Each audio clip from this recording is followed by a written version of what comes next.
I always find the time after we take down our Christmas decorations and all the hullabaloo is over that the dark, dreary days of January and February can be long. And I really wanted to leave some sparkly, cozy decor up without it looking too Christmassy, but I also didn't want to spend a ton of money. So I wanted to share with you these 3 DIY budget-friendly winter decor items that you can make for your home.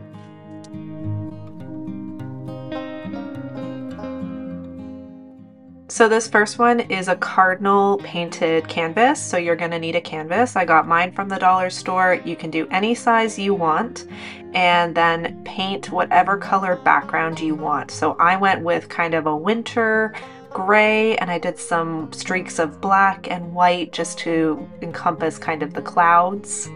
Next, if you're talented, you can totally freehand a cardinal, but I have 2 children and I wanted their handprints to be the cardinal, so I just used some red acrylic paint.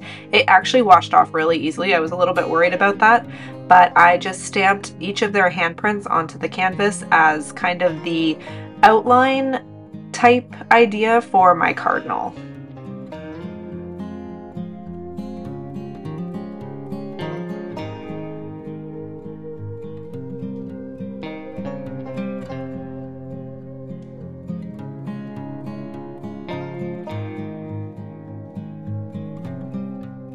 So this is what they ended up looking like, and I wanted to fill them in a little bit with some extra red just so that it looked more like a bird. So I did that, and then I had so much fun painting this canvas. Now I'm no painter. I just kind of did whatever I wanted. I knew I wanted my cardinals to be sitting on branches. I knew I wanted it to be snowy.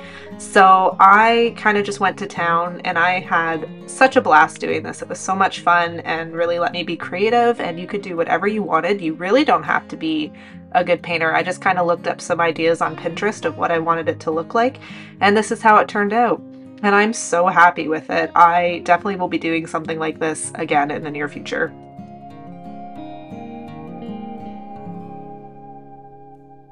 Next is probably the easiest DIY I've ever done. I came up with this design last year, so I used a wooden wreath ring that I got at the dollar store.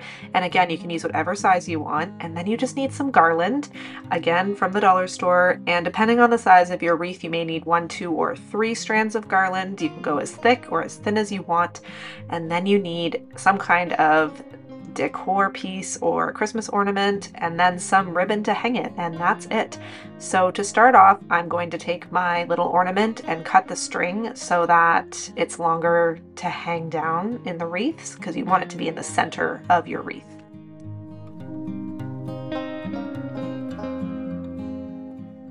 Next up, I cut a piece of the ribbon. You can use whatever kind of ribbon you want, and you want to center it. So I really like these wooden frames because they have the holes, so you can pick a hole and use that as your center mark, and then just glue your ribbon down to hang your wreath.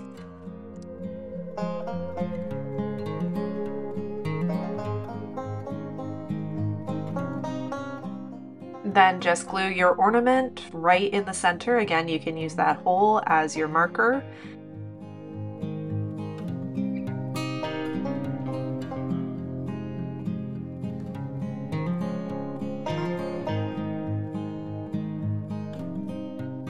And then you just take your garland, glue it onto the back of your wreath, and start wrapping. And you want to make sure that it's tight because you don't want to see any wood behind it, but you just wrap it around your ring, and if you need to add a second piece, just do the same thing, glue it on the back and continue wrapping until you get to the end.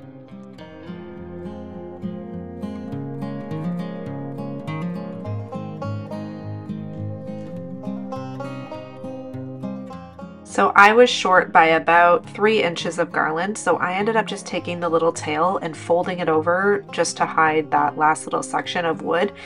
And depending on the thickness of your garland, this will work perfectly fine. This one was a little bit thinner, so I decided to try to find something to go in that spot, and I ended up finding this little snowflake. I think it used to be a Christmas ornament, but I saved it for a craft at some point, so I ended up sticking that on, and it worked perfectly.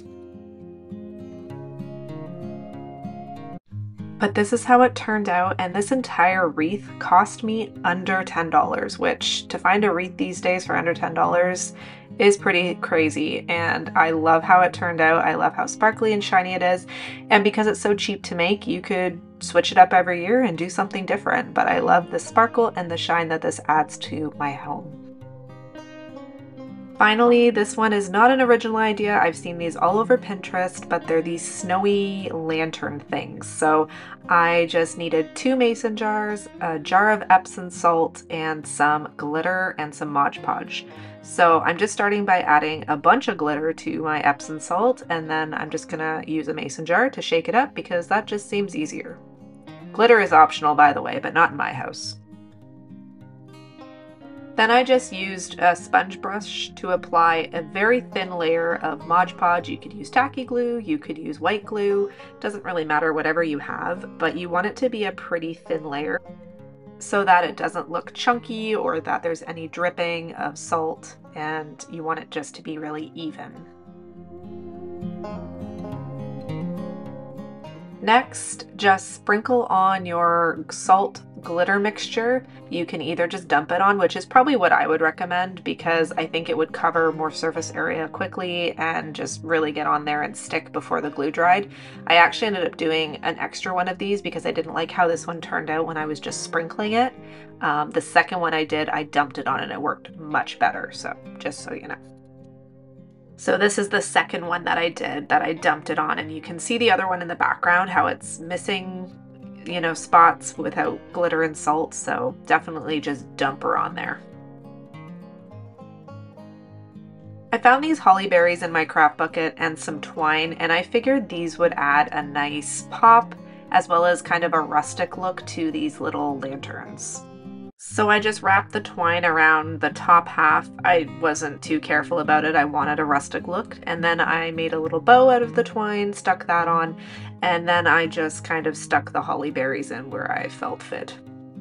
And these turned out so perfect. These are gonna provide so much warmth and comfort during these dark, cold January days.